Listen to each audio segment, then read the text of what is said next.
లో 16,825 కోట్ల రూపాయలు ప్రతిపాదిస్తున్నాం.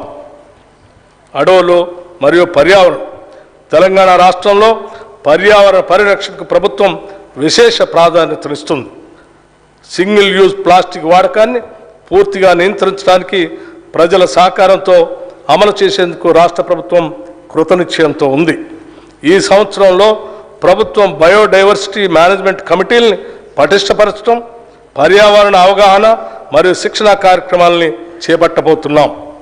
అంతేకాకుండా తెలంగాణ మత్స్య సంపద వైవిధ్యం, వెదురు పంటల సంరక్షణ మరియు పునర్జీవం, చిత్తడి నేలల సంరక్షణకి సంబంధించిన కార్యక్రమాలు చేయబోతున్నాం.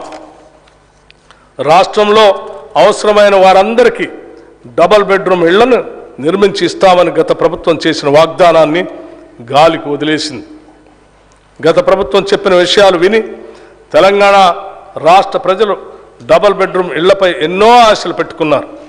ప్రజల అవసరాలని, ఆశల్ని గత ప్రభుత్వం వారి రాజకీయ అవసరాలకు మాత్రమే వాడుకుంది. కానీ మా ప్రభుత్వం 6 గ్యారంటీల్లో భాగంగా ఇందిరమ్మ ఇళ్ల పథకం కింద ఇల్లు లేని వారికి ఇంటి స్థలం, స్థలం ఉన్న వారికి ఇంటి నిర్మాణానికి 5 లక్షల సాయం అందించడానికి అవసరమైన కార్యాచరణ మొదలు పెడుతున్నది. ప్రధానమంత్రి ఆవాస్ యోజన పథకం కింద పొందగలిగిన నిధుల్ని గత ప్రభుత్వం వినియోగించుకోలేకపోయింది.